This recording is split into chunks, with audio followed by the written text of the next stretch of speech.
Welcome to the Penny for Your Thoughts podcast. This is your weekly insight into the small businesses of London. We'll be talking to founders to find out what makes them tick and reveal the ins, the outs, the ups and the downs of owning a small business.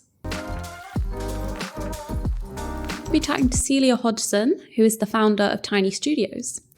Celia started as a freelance filmmaker fresh out of college, so she was only 17 and she decided to skip uni, become a freelance filmmaker, and gradually work built up and up and up, so much that she found herself as an employer. So today we're going to be discussing how Celia found that transition between being a freelance single director entity into the world of small business ownership and becoming an entrepreneur. Yeah, it's a very interesting chat today, and we go over lots and lots of things about hiring the right people and community at work perks, how it's so important to, keep everyone at work happy, benefits, etc. So yeah, do stick around, grab a cup of tea, and let's see what she had to say. So Celia, thank you for joining us today. Thanks for having me. Why don't we start by the same way we always do? Do you want to just give us a bit of a rundown on how you started? Yes. So I run Tiny Studios. Mm-hmm. It's a kind of digital video production company. We make content for brands, businesses, a lot of education clients is a bit of our niche as well. And it actually came about it wasn't like a planned, I'm going to start a business at all. I didn't go to uni. The industry doesn't necessarily benefit from going to uni, so that was quite a specific choice not to do that. And I just started going freelance, working with some other production companies part-time, was just also doing my own work for other clients. I was just on my own, filming, editing, directing, producing, although I didn't use those words at the time to identify what I was doing. And I just started getting busier, and then jobs would come along that I couldn't do on my own, which was a bit of a weird thing about, I turned it down, but then obviously never to turn down work. So I was like, okay, how can I make this work? Do I need to get someone else to go and film for me, or build a bit of a team? Maybe they needed drone flying or something. And I was like, okay, well, I can't do that, so I'll bring people in. And then slowly I was like, oh, actually I'm managing people and running this as a bit more of a production company. And this is all while I was under the title Celia Films, which was just my freelance name. And then it I was running it as a production company, but again, in denial, my parents both run, they're entrepreneurs, and they were oh, would you ever want to run your own company? I was like, God, that is not for me. Little did I know. Yeah. I was already doing it, but just in denial. And then, I actually had my first employee whilst all under the Celia Films, brand. And it just felt a bit weird because no longer was I the one who was often there as well. And I found that pressure quite intense of if it's Celia Films, are they expecting me when I'm also not necessarily the best person behind a camera for the job, or sure, whatever it is. So then I rebranded to Tiny Studios to just start to, I wanted to keep that same approachability that came, I think, with the sort of more freelance aspect, and the small teams, and still handpicking freelancers for particular jobs rather than just being a massive agency that we just chuck our in-house team at every job. It's just been growing, which is great. So the name Tiny Studios, do you want to tell us a little bit about that, where that came from? Yeah, so I actually worked closely with a designer and brand strategist when I did that, because I spent so long looking at names. I was I felt like I was having a child. I would go through baby names. I even got onto medieval baby names, because I was maybe that would be a quirky, it's a classic startup. Yeah. God. Was there any medieval names that you considered? Great question. I am glad that I don't remember them, because I think it'd be very embarrassing. So then I worked with professionals basically to do the job, and they did a massive deep dive into where was the company at that stage, and where did I want it to go, and I guess the values as well, which for me is approachability, down to earth, also has that kind of fresh startup energy I wanted as well. And, classic 4-letter words get on very well for that. And I think also previously I'd be like Celia Films, which was quite specific to film, which is what we do.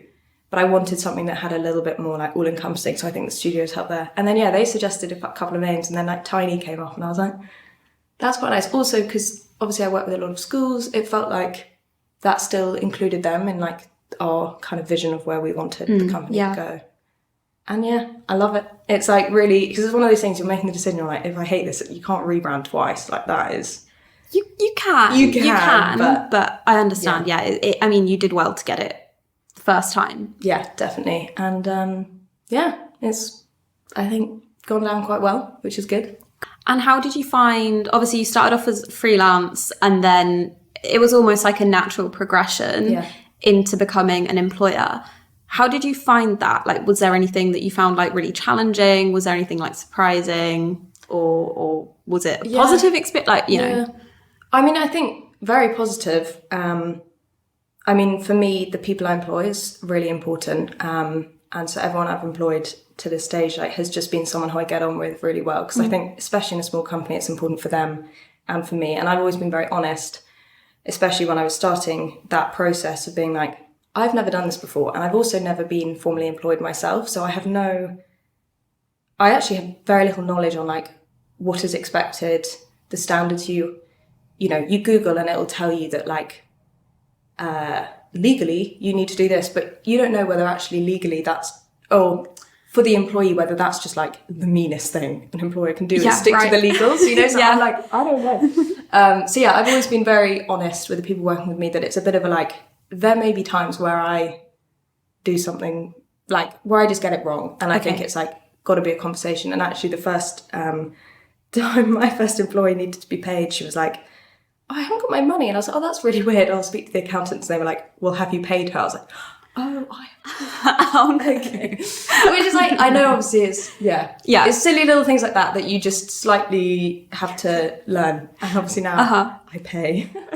But it's been, I think maybe down to the great people who work for me. They've made it all very enjoyable and not stressful. I think definitely managing time is hard. Putting aside time to manage other people can take a little bit of getting used to.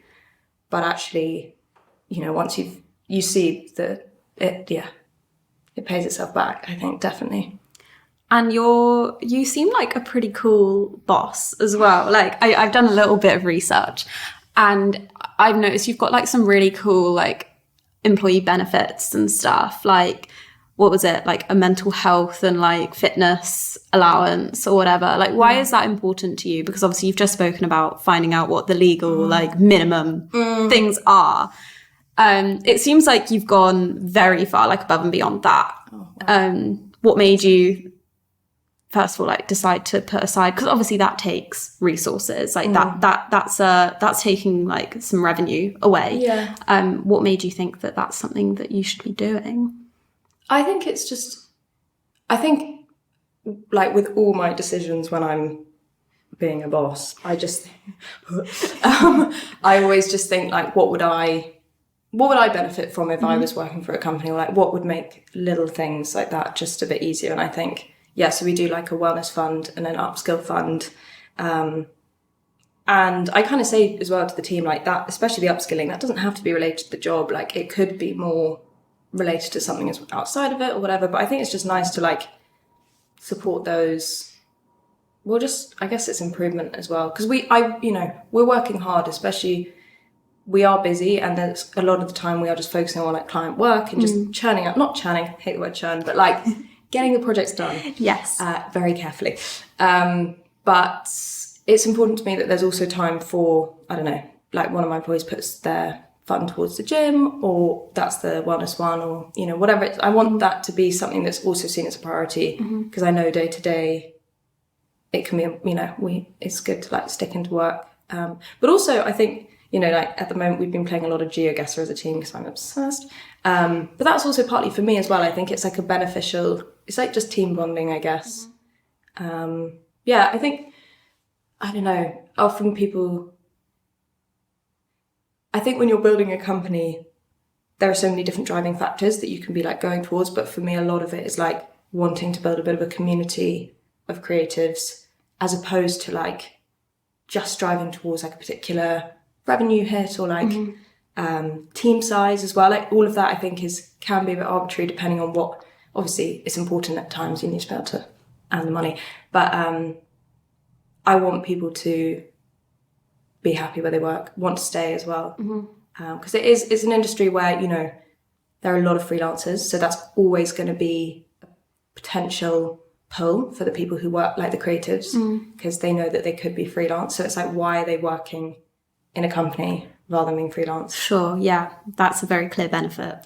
Exactly. So then you kind of want to build that community that they benefit from, because being freelance can be really lonely, and definitely was another reason why I was happy to follow the kind of like building a team thing, because I just got to the stage where I was like, I think no one else is like giving me, you sort of reach your own like limit almost. Sure, yeah. No one's like bettering you as well, saying like, oh, have you thought about doing it that way? Because you're just so insular on your own. Yeah, you have no one to challenge exactly you. And clients, well, I found luckily clients were always like, this is great. Okay. So I was like, okay, great. But at the same time it's really good, I think, to be able to like, yeah, better everyone around you, have that kind of discussion, I guess. So you've been doing this for what, I guess, since you left school? So about 5 years. 5 years. If you could go back 5 years and give some advice to your younger self, just leaving A-levels, leaving college, what would you say?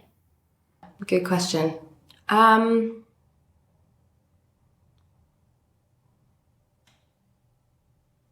Gosh. I think, I don't know. If I'm honest, I think I did the whole situation quite well in terms of like, I didn't go straight into work too soon. I didn't like push myself too hard straight away.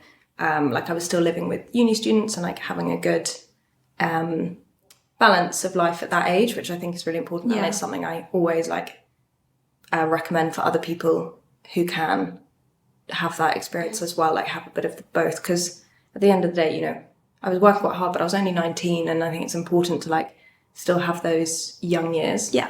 So that definitely, I think, was fine. But I think, yeah, I guess I would just say like it is okay not to know what you're doing at every point, and to trial and like have a bit of trial and error, whether that is like on a particular set, if you don't know what bit of equipment they're using, just ask. Like that's not embarrassing, because that's how you learn, especially because I didn't like study it at uni or whatever. It was all my learning, especially on the camera side, was like just from asking. But also that could be in terms of like which part of the industry as well you want to go in, because I think people expect you, especially if you've made the decision not to go to uni, I think it's like, oh, amazing, you know exactly what you want to do. And it's like, it's okay not to know exactly. If you've got the right feeling that this is the industry you want to be in, that's great. But, you know, take the time to find it, find out which part. And maybe, yeah, don't shy away from business because it's doable. Yeah. Yeah, and don't get so stressed by the unknown. Young Celia. I think everyone can probably relate to that a little bit, though. The unknown is always going to be the scariest thing. Yeah. So obviously not going to uni means that you never had any sort of like formal training or like formal mentors in like the industry. Who did you find that you were like looking to for advice? Did you say your parents are entrepreneurs? Do you reckon they helped you a little bit? Or oh gosh, yeah, 100%. Just in terms of, I think the industry they're working is very different, and obviously the time in which they were starting their company would have been very different times to now. But I think just, especially hiring, they were incredibly helpful in just terms of like what qualities you should look for in employees, or what are maybe some red flags or things like that. That was definitely very helpful. The company I first worked for, freelance, the two guys who run that, I definitely looked up to them a lot in terms of like, just, yeah, that was a stage where I was a bit of a sponge. I was just so like eyes wide open. So I think I really, and still do, like, you know, I can catch up, and just that's a nice like slightly mentory relationship, which I think is really nice. But yeah, basically I also, an ex-boyfriend of mine ran his own business before, kind of while I was at that stage where I was like trying to work out what I want to do. And I think was never particularly pushy, but gave me a lot of confidence in terms of like, you do realise you are running this business and actually you can do it. And that's because I think if I hadn't had someone like him around me, I don't think I would have necessarily fallen into the like running my own company. I think I would have gone more to like find a company that I really aligned with and slotted myself in that way. And actually I think it's quite cool to be able to give in the confidence to be able to be like, you can do that, you know, which I think is cool. And actually, I mean, at the moment, myself and a producer called Izzy, who we work with loads, we're running like a girls making moves and movies group, which is just to really encourage other like women in the industry to kind of, I don't know, just slightly feel like they can do it, because I think it's a very male dominated industry, and I think it's just nice to have the support of other people around to chat to and discuss like bits of the industry or just give tips, because that's definitely like it's only like 5 years ago, I was like when I was younger, it's not long at all, but I definitely didn't have any like female filmmakers to look up to. Well, I'm sure they're out there, don't get me wrong, but like in your circle, in my circle, there was no one I could like directly chat to about that stuff. So that's something that we're trying to like, you know, there are over like 70 like women in the group. That's so cool. Of like lots of different parts of the industry, lots of different ages, and I think it's just nice to be able to look around, and we do meetups and like see other people who you can actually look up to, relate to. So that's really nice. Cool. And then circling back a little bit to hiring, I think that could be interesting for us to talk about. What do you look for? You were talking about how your parents have helped you a little bit with what to look for and what to avoid in hiring. What is it that you look for, and what are your red flags? What are your green flags and red flags? Oh gosh. I think like I was saying earlier, it is, because we're a small company, it's a lot about vibe, and will these people get on with the other people in the company? And like, I think vibe is a hideously vague word for a reason, because you can't pinpoint that. It's literally just like a feeling. And I think, so that is really important. But obviously on the more like skill set based, are they competent? Or like, I think for me, it's also a lot about initiative. Obviously that comes with just experience and like comfort in the business. But because I'm often running at like 1,000 miles an hour, there are times where I like, you know, one of the team will come into work and they haven't necessarily been given something by me to do, and I just need to make sure that with time that person is able to like come up with like figure it out a little bit on their own, feel their way around, and keep busy. Exactly. Also, because I think especially in this industry, it's never like a wrong thing to be doing, especially if it's not like, if it's separate to client work, if maybe there's no client work for them that day, anything they're doing to like research in the business or their role, or better their skills, or just like, even for us, like watch reference videos and start like compiling and being like, I like that, or I don't. All of that's good. So it's like that side I think definitely is really important. And I think also personability is key. We work really, really closely with our clients, and building those relationships is really important. We kind of do long-term work. Obviously it's also like shorter projects, but we aim hopefully after like a first project for our client to want to come back and be like, we want to use you again.